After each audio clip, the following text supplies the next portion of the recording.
범사에 감사하라. 이것이 그리스도 예수 안에서 너희를 향하신 하나님의 뜻이니라. 아멘. 지난 1년 8개월간 코로나19로 인해서 우리의 일상생활이 무너졌습니다. 그 중에서도 특히 우리의 신앙생활, 교회생활이 많이 무너졌어요.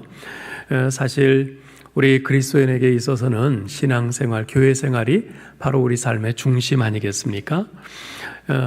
다른 모든 부분은 흔들려도 우리의 신앙생활, 교회생활이 딱 중심을 잡고 있으면 우리가 무너지지 않습니다. 그러나 신앙생활과 교회생활이 무너지면 다른 부분에서 조금만 흔들려도 그 여파는 굉장히 크죠. 우리가 그것을 지난 1년 8개월 동안 여실히 경험했습니다. 이제 내일부터는 방역 지침이 많이 완화되어서 적어도 주일 예배를 비롯한 모든 예배 모임에 대해서는 코로나 이전 상황으로 돌아갈 수 있게 됐습니다. 그러나 방역 지침이 완화되었다고 해서 우리의 신앙생활이 저절로 회복되지는 않습니다. 우리의 신앙생활이 회복되기 위해서는요, 좀 이렇게 상당히 시간이 좀 필요해요. 1년 8개월 동안이나 그렇게 무너지지 않았어요. 상당히 시간이 필요한데 특별히 첫 단추를 잘 끼워야 합니다.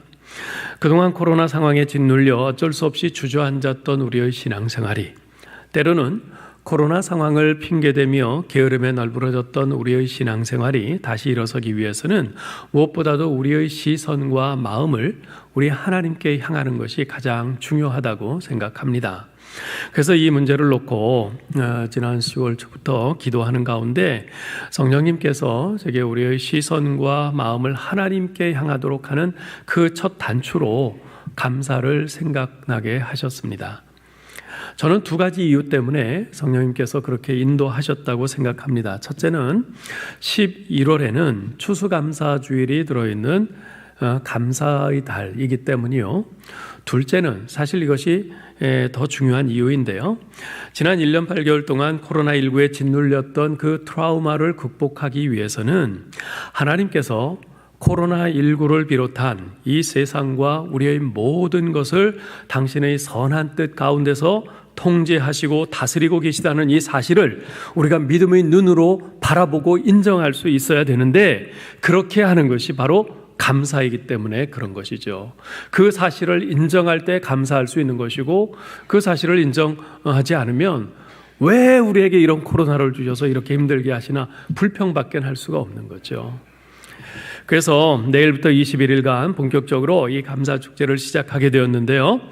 오늘은 우리 온 성도님들이 이 감사축제에 동참해서 신앙생활 회복의 첫 단추를 잘 끼우시기를 바라고 격려하는 마음에서 그간 계속 이어오던 전도서 강해를 한 주 멈추고 하나님 감사합니다 라는 제목으로 말씀을 전하려고 합니다. 오늘 읽은 본문은요, 우리가 너무나도 잘 아는 말씀이죠. 범사에 감사하라. 범사에 감사하라. 사실 저는 여러분에게 범사에 감사하십시오 하면서 여러 가지 좋은 말들로 설교할 수 있습니다. 설교하는 것은 그렇게 어렵지 않아요. 근데 저는 이 본문을 묵상하며 설교를 준비하면서 머리에 떠오르는 여러 가지 어려운 질문들에 직면해야만 했습니다. 예를 들면 이런 것들입니다. 만일 내 아내가 뜻하지 않은 사고를 당해서 뇌사 상태에 있다면 나는 과연 감사할 수 있을까? 만일 20대 중반의 청년인 우리 아이가 직장에서 해고되어 방황한다 해도 과연 나는 감사할 수 있을까? 만일 갑자기 교회에 화재가 발생해서 우리 교회 건물이 불타고 성도들이 다친다 해도 과연 나는 범사에 감사하라 이렇게 설교할 수 있을까? 참 솔직히 답변하기가 어려웠어요. 룻기를 읽다 보면 우리를 몹시 당황하게 만드는 구절을 하나 만나게 됩니다. 1장 20절인데요. 나오미가 그들에게 이르되 나를 나오미라 부르지 말고 나를 마라라 부르라. 이는 전능자가 나를 심히 괴롭게 하셨음이니라. 이스라엘 땅에 흉년이 들자 나오미는 남편을 따라 두 아들과 함께 모압 지방으로 이주하여 거기서 거주합니다. 그곳에서 두 아들은 모압 여인을 아내로 맞아 살았는데 아버지와 두 아들이 모두 차례로 죽어요. 결국 나오미는 모압 며느리 룻만 대동한 채 고향으로 돌아왔는데 동네 사람들이 저 여자 나오미 아니야? 하고 그녀를 알아봅니다. 그러자 나오미가 그들에게 나를 나오미라고 부르지 말고 마라라 부르라고 합니다. 나오미란 이름의 뜻은 기쁨입니다. 반면에 마라의 뜻은 괴로움입니다. 그녀는 전능자가 나를 심히 괴롭게 하였다 하면서 마라라는 이름으로 스스로 계명을 한 겁니다. 하나님께서 자신을 너무나도 괴롭히셔서 자신에게는 더 이상 아무런 기쁨이 없다는 거죠.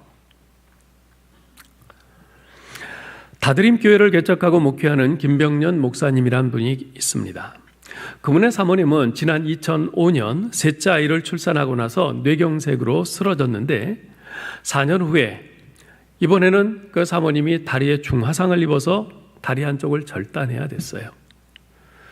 지난 4년간 병상에 누워있는 아내를 돌보는 가운데 세 아이를 키우며 개척교회 목회까지 감당해야 하는 그 상황에서 그런 일이 또 생기자 이 목사님은 병원 안에 마련된 그 성당에 앉아서 하나님께 악을 쓰며 울며 대들었어요.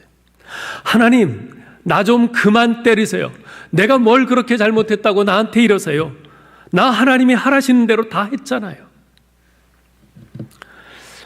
목사님은 그렇듯 거듭되는 큰 고통과 고난 속에 있는 자신에게 사람들이 와서 그래도 감사하세요.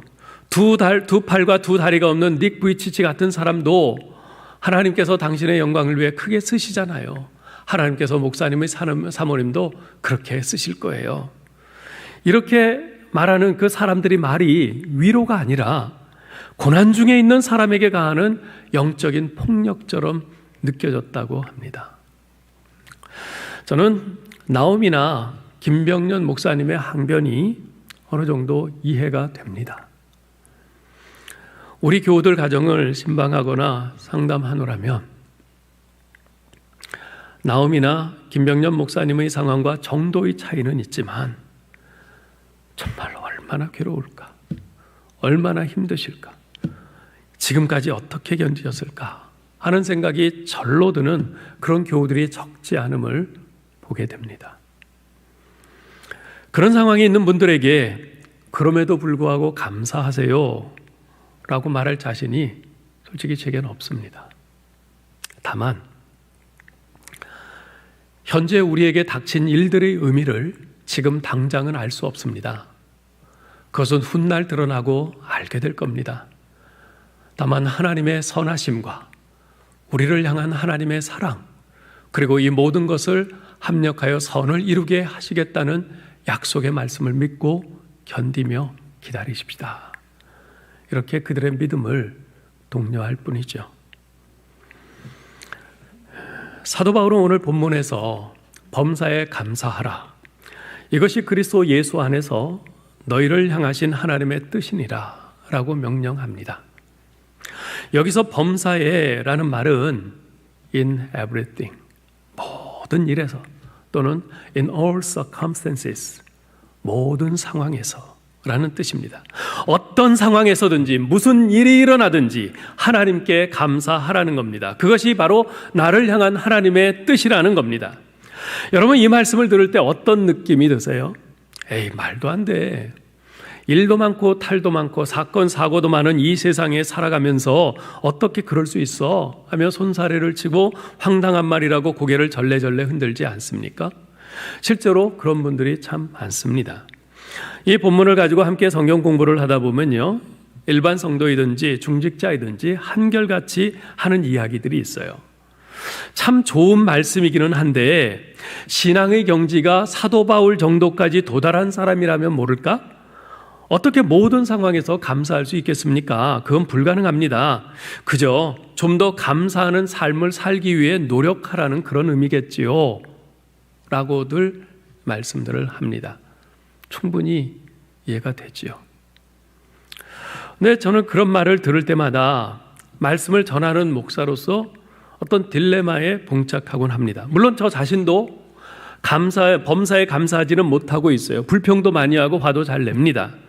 하지만 제가 갖는 딜레마는 제가 그렇게 범사에 감사하고 못하고를 떠나서 하나님께서 자신의 뜻이라고까지 하시면서 주신 이 말씀이 과연 그렇게 현실과는 전혀 동떨어진 뚱구름 잡는 이야기일까 하는 것입니다. 사도 바울과 같은 극소수의 그런 사람들에게만 허락된 말씀인 것일까 하는 의문이 드는 것이죠. 전 그렇게 생각하지 않습니다. 이 말씀은 결코 이 땅에 사는 인생들에게는 전혀 불가능한, 그래서 사도 바울과 같은 그런 특별한 소수의 사람들에게만 가능한 그런 말씀이 아니라고 생각해요. 우리 모든 그리스도인들에게 주신 말씀이요 명령이죠. 자, 그렇다면 어떻게 이것이 가능하겠습니까? 여러분, 이 세상은 결코 만만한 곳이 아닙니다. 우리가 감사할 수 있는 일들보다는 오히려 원망하고 불평하고 조바심 내고 분노하고 절망할 일들이 더 많은 것처럼 보이는 것이 이 세상이에요. 부부관계가 삐걱일 때 마음이 괴롭습니다. 집에 가도 평안이 없어요. 자녀들이 부모의 기대대로 자라주지 않을 때 조바심이 납니다. 진로가 열리지 않을 때 답답합니다. 이 사회의 부조리들을 보게 될 때, 우리나라의 정말 답답한 이 정치 현실들을 볼 때 분노가 일어납니다. 이런 세상에 몸담고 살면서 어떻게 범사에 감사하는 것이 가능할 수 있습니까? 가능합니다. 딱 한 가지 조건만 충족되면 가능합니다. 여러분, 18절 말씀을 다시 한번 찬찬히 살펴보시기 바랍니다. 영어로는 이렇게 번역이 되었어요. In everything give thanks. in everything, 범사에 감사하라. For this is the will of God in Christ Jesus for you. 그리스도 예수 안에서 이것이 너희를 향한 하나님의 뜻이다. 자, 보시면요, 이 범사에라는 말과 그리스도 예수 안에서라는 말이 서로 대꾸를 이루고 있습니다. 여기에 어떤 의미가 있을까요? 여러분, 제가 질문을 하나 드릴게요. 온 천하와 여러분 자신의 생명, 이 둘 중에 여러분에게는 어느 것이 더 귀중합니까? 온 천하와 여러분 자신의 생명, 이 둘 중에 여러분에게는 어느 것이 더 귀해요?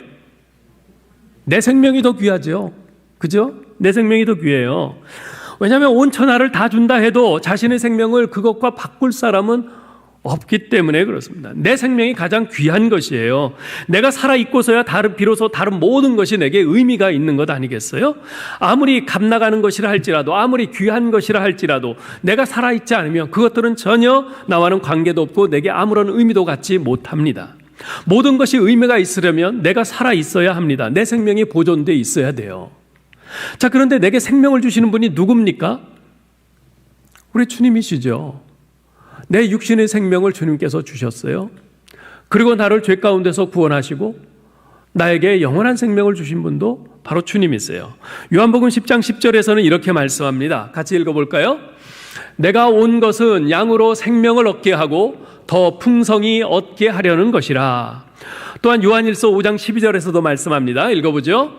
아들이 있는 자에게는 생명이 있고 하나님의 아들이 없는 자에게는 생명이 없느니라. 바로 예수 그리스도께서 내게 생명을 주시는 분이십니다. 그분이야말로 내 생명을 더욱 풍성케 해주시는 분이세요. 따라서 예수 그리스도는 이 세상보다 더 크신 분입니다. 그분이 온 천하보다 더 귀한 분이십니다.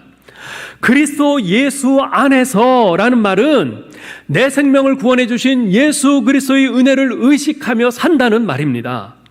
감사는요, 하나님께서 내게 베풀어 주신 그 크신 은혜를 우리가 의식하게 될 때, 내가 깊이 생각하게 될 때 마음에서 자연스럽게 나타나는 반응입니다. 즉, 감사는 하나님의 은혜에 대한 인식 내지는 의식과 밀접한 관련이 있는 것입니다. 그런 면에서 영어로 감사한다 할 때 thank와 생각한다 할 때 think, 그 두 단어의 어원이 같다는 것이 이해가 됩니다. 우리가 어떤 사물이나 사람 또는 사건에 대해서 우리가 찬찬히 깊이 곰곰이 생각해 볼 때 비로소 진정한 감사가 가슴 속에서 우러납니다. 평소에 생각지 못했던 그 감사가 생겨나요. 사실 사도 바울은요, 여러 교회들의 편지를 쓸 때마다 거의 빠지지 않고 내가 너희를 생각할 때마다 나의 하나님께 감사한다 라는 말을 쓰곤 했어요. 심지어 그토록 무던히도 자신의 속을 썩이면서 자신의 사도성을 의심하기까지 했던 그 고린도 교회를 향해서도 똑같은 말을 했어요. 내가 너희를 생각할 때마다 나의 하나님께 감사한다. 들려오는 소식을 접했을 때는 당장 화가 나고 열불이 나죠.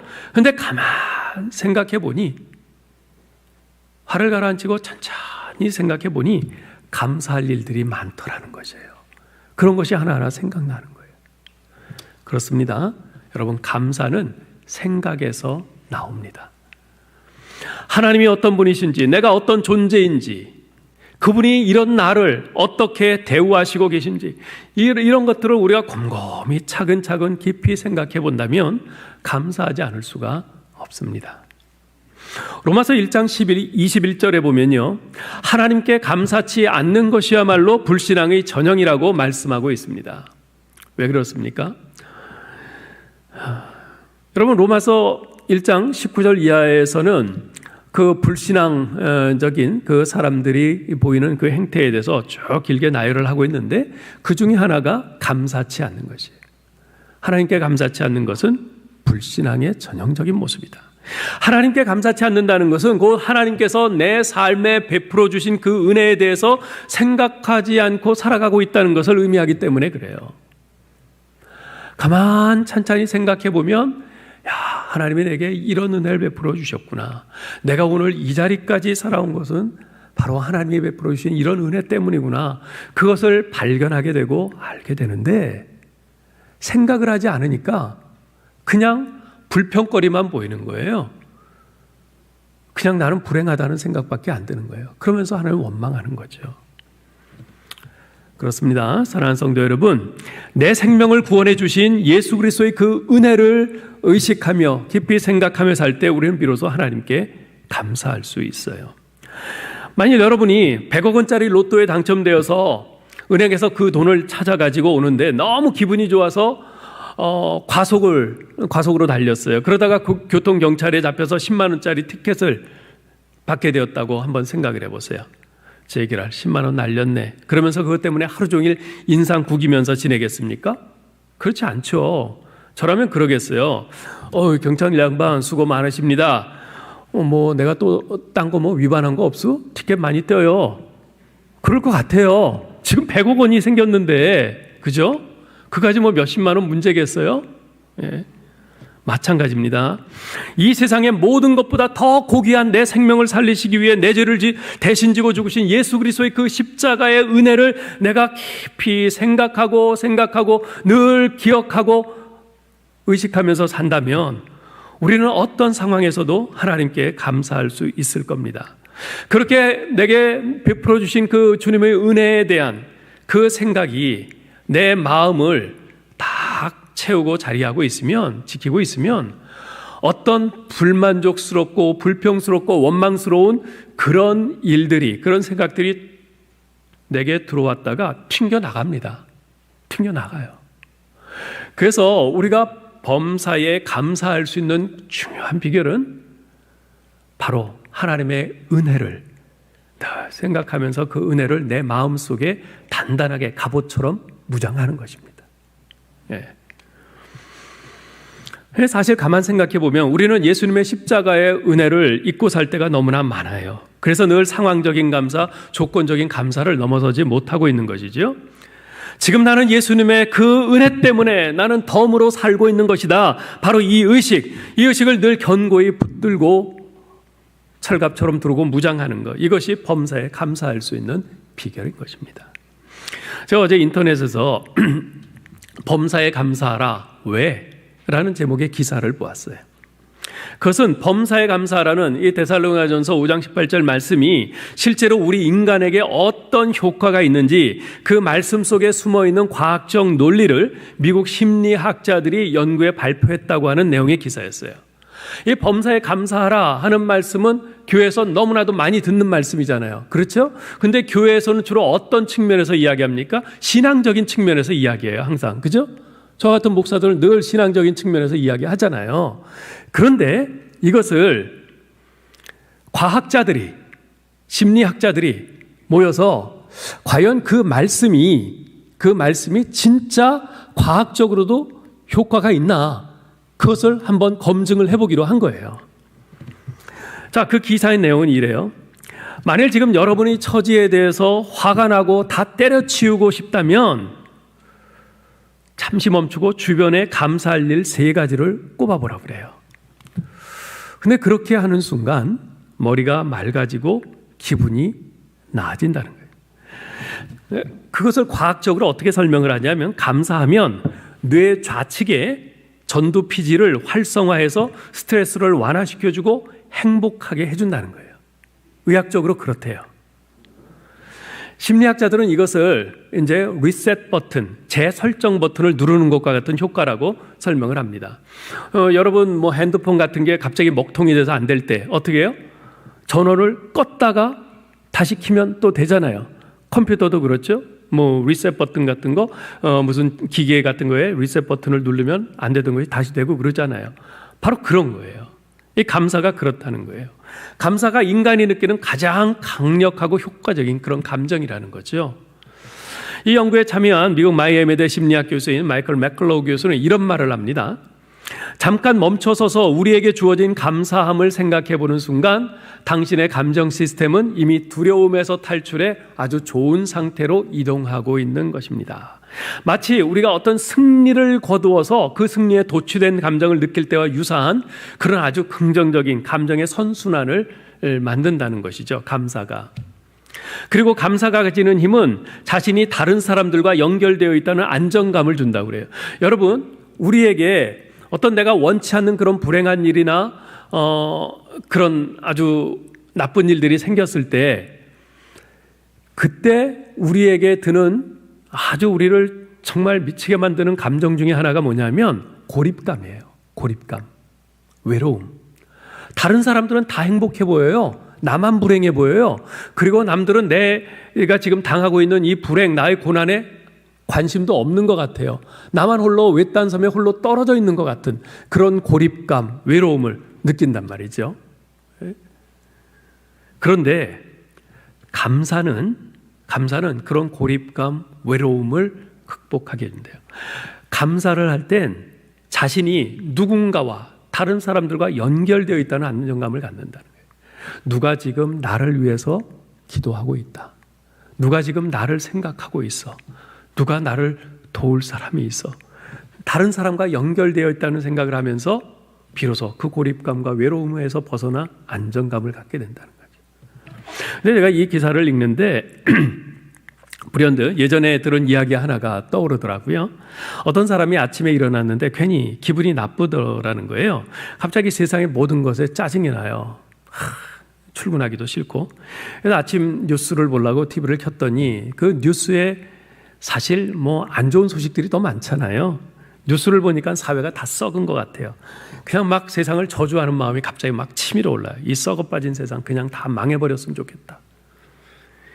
그런데 그때 마침 그 현관 문틈 사이로 신문이 쑥 들어와요. 누군가가 아침 일찍 일어나 신문을 배달하고 있는 거죠. 그걸 보는 순간 문득 신문 배달원이 죽으면은 나한테 신문 가져다 줄 사람이 없지. 저 신문 배달원만큼은 죽지 않고 살았으면 좋겠다. 뭐 이런 생각을 한 거예요. 근데 조금 후에 그 현관 문에 우유 배달홈으로 우유가 들어오는 거예요. 그걸 보자 우유 배달하는 아줌마가 있어야 내가 우유를 마실 수 있지? 그 생각을 하니까 그 우유 배달하는 아줌마도 살려둬야겠다 생각을 한 거예요. 그리고 이제 출근을 하는데 버스 정류장에서 버스를 기다리는데 버스가 왔어요. 운전수 아저씨가 친절해 문을 열어주고 환하게 웃으면서 어서 오세요 그래요. 야, 이 버스 기사가 있어서 내가 이렇게 또 안전하게 또 쉽게 출근할 수가 있구나. 저 버스 기사도 살려둬야겠다. 버스를 타고 가다 보니까 신호등이 고장났어요. 사거리에서. 근데 교통경찰이 거기서 수신호로 차들이 잘 소통되게 이렇게 하는 거예요. 야, 교통경찰이 없었으면 이 서로 먼저 가려고 차들이 뒤죽박죽되고 난 영락없이 회사에 지각했을 텐데 교통경찰 꼭 있어야겠다. 교통경찰도 살려줘야지. 그렇게 하루 일과를 마치고 퇴근하는 길에 생각해 보니까 자신이 살려준 사람이 꽤 많은 거예요. 예. 그러다가 이제 퇴근해서 현관문을 열고 집으로 들어오면서 이런 생각이 들더래요. 이 세상에서 죽어야 되는 사람은 나밖에 없구나. 여기까지 생각이 미치자 갑자기 주변 모든 사람에 대해서 고마운 마음이 되살아났어요. 그리고 그런 마음을 갖게 되니까 서서히 그 아침에 그 짜증과 불평 그것이 물러나고 행복감이 밀려들었습니다. 여러분, 이처럼 감사하는 사람은요, 자신이 다른 사람과 연결되어 있다는 이 느낌을 갖게 되고 그것이 그 사람에게 안정감을 준다는 겁니다. 이 연구에 참여한 그 시카고에서 심리 클리닉을 운영하는 심리학자 마리안 트로이아니는 이런 말을 해요. 감사 일기나 감사 노트는 중요한 치유의 도구가 되어 가고 있다. 그러면서 감사 일기나 감사 노트를 꼭 쓰도록 적극 권장을 합니다. 실제로 임상 실험을 해보니까 감사 일기를 쓴 사람이 그렇지 않은 사람들보다 행복 지수가 훨씬 높게 나타났고요. 수면이나 일, 운동 등에서 더 좋은 성과를 냈다고 그래요. 그러니까 같은 5시간을 잤는데 이 감사 일기나 감사 노트를 쓴 사람은 피로도가 확 줄어드는 거예요. 5시간 잤는데 훨씬 상쾌하게 일어나는 거예요. 그렇지 않은 사람보다. 그저 감사만 했을 뿐인데 뇌의 화학 구조와 호르몬이 변하고 신경 전달 물질 등이 바뀐 겁니다. 범사에 어떤 상황에서도 감사하는 것이 결국 우리를 행복하게 한다는 사실이 과학적으로도 증명이 된 거죠. 제가 이 과학자들의 이 연구 결과를 좀 이렇게 길게 말씀드린 이유는 하도 우리가 교회에서 이렇게 우리는 신앙으로 모든 것을 사실 신앙이 가장 위니까 우리는 다 커버할 수 있지만 근데 너무 이렇게 우리끼리만의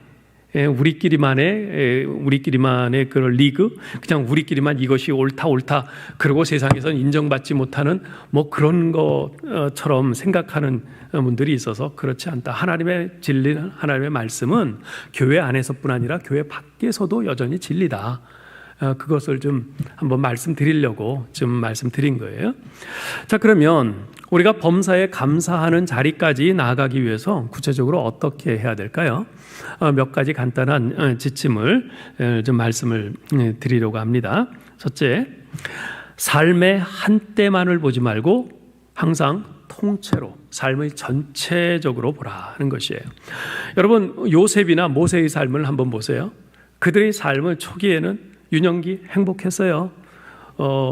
요셉은 아버지 사랑 듬뿍 받으며 자랐고 모세는 애굽 왕궁에서 자랐지만은 애굽 왕궁에서 모든 거 풍족하게 누리고 또 자기 엄마가 실제 엄마가 자기 유모로 그렇게 해서 잘 자랐잖아요. 근데 그 중간에 어떻게 됐어요? 중간에 그들은 불행했죠. 애굽으로 팔려가고 또 모세는 살인자가 돼서 광야로 쫓겨나고 그러다가 후반부에는 다시 축복된 삶을 살았어요. 성경에 이런 사례가 얼마나 많은지 모릅니다. 그런데 성경의 사례 외에도 인생에서 성공적인 삶을 살아간 많은 사람들도 그래요. 그들은 모두 한결같이 도저히 감사할 수 없는 그 인생의 어느 한때가 있었어요. 한 번만 있은 것이 아니라 여러 번 그런 때가 있죠. 우리도 그럴 때가 있잖아요. 정말 못 견디겠다, 죽고 싶다, 그런 때들이 있잖아요. 그런데 그들은 감사가 아니라 하늘을 원망하고 탄식할 수밖에 없는, 그리고 이 세상에 그 누구라도 그런 상황에 처하면 당연히 그럴 수밖에 없다고 인정받을 수 있는 그런 모진 한때들이 다 있었음에도 불구하고 그 모진 한때에 직면했을 때 결코 탄식하거나 원망하지 않고 오히려 감사했어요. 어떻게 그럴 수 있었는가? 그들은 삶을 그 한때로 보지 않았기 때문에 그래요. 지금 내게 닥친 이 모진 한때, 이 시기가 내 삶의 전부가 아니라는 것이에요. 내 인생 전부가 아니라는 것이에요. 지금 이것은 내 인생 가운데서 어느 한 부분일 뿐이라는 거예요. 이 부분 뒤에는 하나님께서 또한 열어주시는 그 복된 인생의 때가 또 있다는 것이에요. 예. 그 모진 한때는 자신 삶 전체에 있어서 그야말로 한때일 뿐임을 그들은 분명히 보고 알았기 때문에 그 상황에서도 감사할 수 있었던 거죠. 두 번째는 항상 삶의 양면성을 보라는 겁니다. 하나님께서는 이 세상의 질서를 낮과 밤, 행복과 불행, 높음과 낮음, 남자와 여자, 있고 없음 등과 같이 양면으로 창조하셨습니다. 하나님께서는 이 양면의 질서를 통해서 우리 인간의 역사를 이끌고 가세요. 그런데 대부분의 사람은요, 삶의 한쪽만 보는데 익숙합니다. 한쪽만 보려고 해요. 자기 마음에 드는 쪽만 보려고 해요. 요나를 보세요. 하나님께서 니느웨 성을 멸망시키지 않고 용서해 주시자 요나가 시위를 하죠. 니느웨 성 밖에 언덕에 앉아갖고 저 니느웨 성 어떻게 되나 보자 그러면서 땡볕에 앉아갖고선 시위를 해요. 하나님께서 그를 불쌍히 여기셔서 박넝쿨을 자라게 하시고 커다란 박넝쿨 잎이 그를 가리워서 땡볕을 피하게 해주셨죠. 그러니까 좋아라 해요. 그런데 곧이어서 벌레 한 마리가 나타나서 박넝쿨을 다 갉아먹어요. 그래서 이제 박넝쿨이 없어지니까 땡볕이 다시 뛰잖아요. 그러니까 또 불평을 하는 거예요. 근데 보세요. 요나가 그 박넝쿨 자라는데 뭐 하나 기여한 거 있어요? 그가 뭐 박씨를 심었습니까? 물을 줬습니까? 아무것도 한 거 없어요. 하나님께서 자라게 하신 거예요. 근데 자기는 아무것도 한 것 없는데 그 박넝쿨이 사라졌다고 또다시 불평하고 원망을 하는 거죠. 사람은요, 누구나 맑은 날은 좋아하지만 비바람이 몰아치는 궂은 날은 싫어합니다. 근데 제가 자주 말씀드리듯이 맑은 날만 계속되면 어떻게 돼요? 사막이 됩니다. 사막이 되는 것이에요. 맑은 날도 있어야 되지만 궂은 날, 비바람이 치는 날도 필요한 것이에요.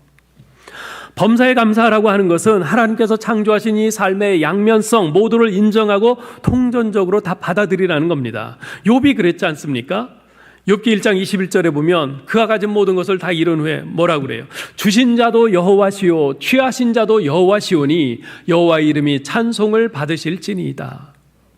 10명의 자녀와 그 모든 재산과 자신의 건강 하나님이 주신 건데 내가 한 건 없는데 하나님이 주신 거 하나님이 도로 가져가시는데 내가 무슨 말을 하랴.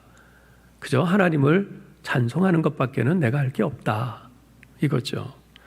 다윗은 시편 30편 5절에서 이렇게 말합니다. 저녁에는 울음이 기숙할지라도 아침에는 기쁨이 오리로다. 지금은 밤이에요. 지금은 정말 무시무시한 그 고난과 불행의 폭풍이 몰아닥치는 지금 밤이에요. 그렇지만 반드시 밝은 아침이 온다. 다윗은 그걸 믿었어요. 하나님께서 기쁨의 그 아침을 허락하신다. 그걸 믿었어요. 그래서 이 밤을 다가올 그 기쁨의 아침을 바라보면서 하나님께 감사하며 견딘 것이죠.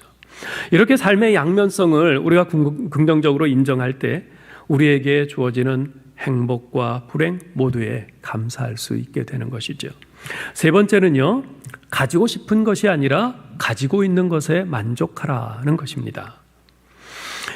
사도 바울은 디모데전서 6장 8절에서 말합니다. 먹을 것과 입을 것이 있은즉 족한 줄로 알라. 먹을 것과 입을 것이 있은즉 족한 줄로 알라. 지금 내게 하나님께서 허락하신 것 그것에 대해서 만족하라. 여러분 모두 청빈이란 말을 아시죠? 청빈. 예로부터 우리나라에서는 청빈을 아주 대단히 고귀한 삶의 가치로 여겨왔습니다. 그런데 청빈에 대해서 오해하시는 분들이 많아요. 청빈을 단순히 가난하게 사는 것이라고 잘못 생각하는 분들이 있어요. 그렇지 않습니다. 그냥 가난하게 사는 것이 청빈이 아닙니다.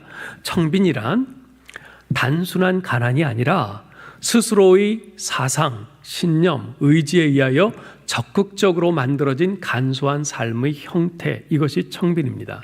내가 얼마든지 부하게 사치하게 그렇게 살 수 있지만 그러나 난 그렇게 살지 않겠다.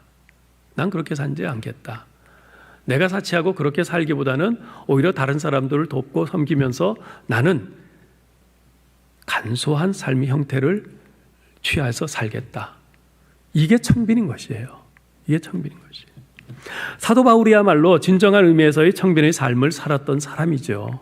그가 누리려고만 하면 얼마나 많은 것을 누릴 수 있는 그런 조건들이 있었어요. 근데 그는 이렇게 말해요. 빌립보서 4장 11절 12절에 보면 내가 궁핍함으로 말하는 것이 아니니라 어떠한 형편에든지 나는 자족하기를 배웠노니 나는 비천에 처할 줄도 알고 풍부에 처할 줄도 알아 모든 일 곧 배부름과 배고픔과 풍부와 궁핍에도 처할 줄 아는 일체의 비결을 배웠노라. 바울은 가지고 싶은 것이 아니라 지금 가지고 있는 것, 하나님께서 내게 허락하시고 그래서 내 손에 쥐고 있는 것, 그것에 만족하는 법을 배웠습니다. 그래서 범사에 감사할 수 있었던 것이죠. 네 번째는 다른 사람과 비교하지 말라는 것입니다. 다른 사람과 비교하지 말라. 사람마다 받은 달란트가 다르죠. 내게 없는 그런 좋은 점을 다른 사람이 가지고 있을 수 있어요. 근데 다른 사람에게 없는 그런 아주 가치 있는 것을 내가 또 가지고 있을 수 있어요.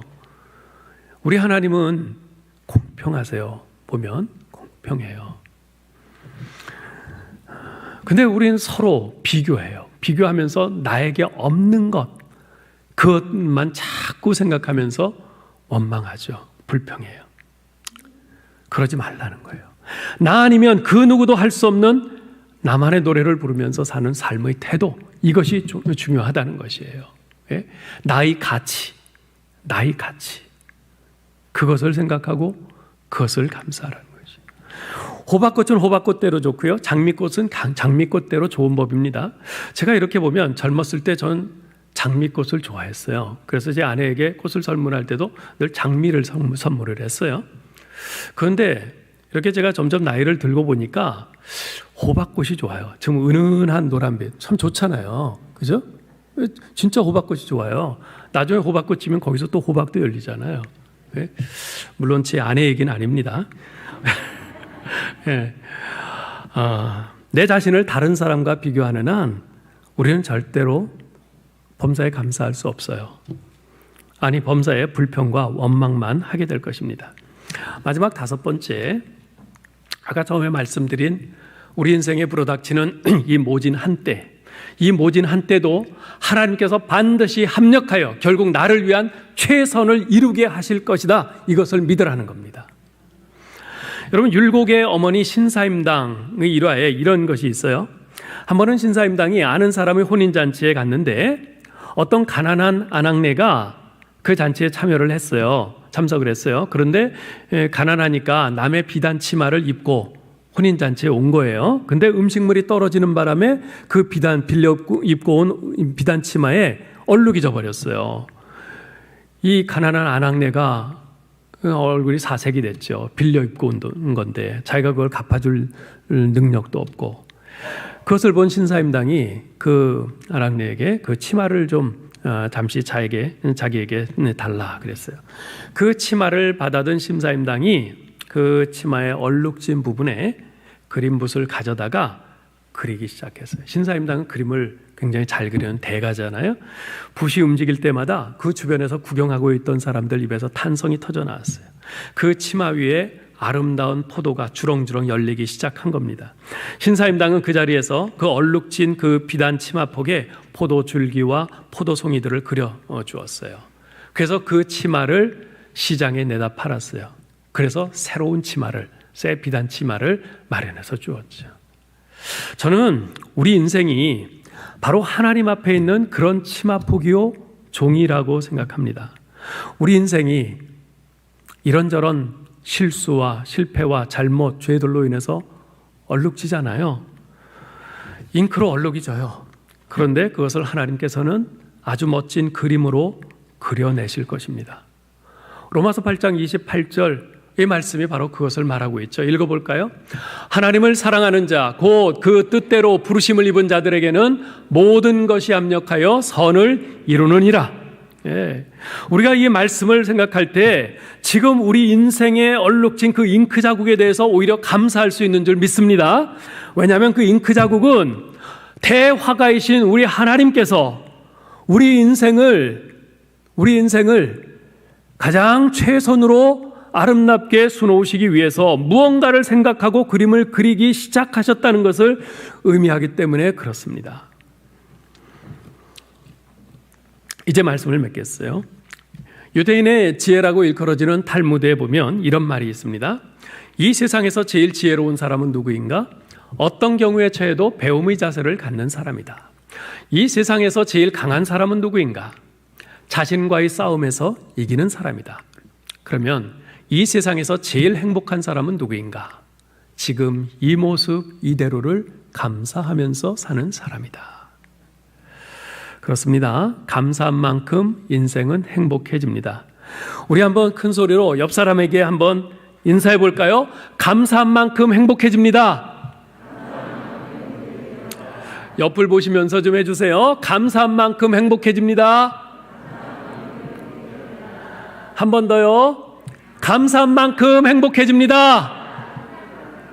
네. 여러분, 행복은 감사와 정비례합니다. 행복은 감사하는 사람의 것이에요. 행복은 감사는 행복의 문을 여는 열쇠고요. 감사는 행복의 종을 울리게 합니다. 이제 내일부터 우리 화성교회 감사축제가 시작됩니다. 여러분 모두 감사 노트 다 받으셨죠? 네. 혹시 못 받으신 분들은 나가서 받으시고, 혹시 오늘 이 자리에 여러분의 남편이나 아내 또는 부모님이나 자녀들이 같이 못 오신 분들은 그분들도 같이 하기를 원하시면 받아가셔요. 우리가 넉넉히 제작을 했으니까 받아가셔서 매일 하루에 한 가지 이상 하나님께 감사한 일들을 써보시기 바랍니다. 길게 쓰지 않고 한 줄 감사를 쓰셔도 돼요. 그렇게 해서 이번 3주 21일 동안의 이 기간을 여러분 자신의 삶에 감사를 체질화하는 그런 기회로 삼으실 수 있기를 바랍니다. 그 결과 여러분의 인생이 달라지고 여러분 가정이 달라지고 우리 교회가 바뀌는 놀라운 축복이 있기를 주님의 이름으로 축원합니다. 하나님 은혜를 감사합니다. 하나님 감사합니다. 하나님 아버지, 죄 가운데 죽을 수밖에 없는 우리의 인생인데 우리 주 예수 그리스도께서 십자가에서 대신 죽으심으로 우리의 모든 죄를 사하시고 우리를 구원하시고 영생을 허락하시니 감사합니다. 새 생명의 은혜를 받은 우리가 우리 하나님 앞에 감사하지 못할 그런 상황, 그런 환경이 어디 있겠습니까? 아버지여, 우리가 주님의 이 십자가의 은혜를 늘 생각하며 늘 기억하며 우리 마음에 새기고 이것을 철갑처럼 우리의 몸에 두름으로써 이 세상에 어떤 불평, 불만, 불행, 고난거리들이 우리에게 달려들 때에 넉넉히 튕겨낼 수 있도록 도와주시옵소서. 아버지 하나님, 내일부터 시작되는 우리 화성교회 감사축제를 통해서 우리 모든 성도들이 하나님 앞에 날마다 베풀어 주시는 은혜를 생각하면서 감사하고 또 감사하고 이 감사를 체질화하는 그런 기간이 될 수 있도록 도와주시고, 감사가 서로에게 전달되고 서로에게 전달됨으로 서로 더욱더 아름다운 우리 교우들의 관계가 형성될 수 있도록 도와주시기를 원합니다. 그래서 우리 인생이 바뀌고 가정이 바뀌고 우리 교회가 바뀌고 그로 인해서 이 주변 이 세상이 변화되어가는 그런 놀라운 역사가 있도록 주여 이번 우리 화성교회 감사축제를 사용해 주옵소서. 예수 그리스도의 이름으로 기도하옵나이다. 아멘.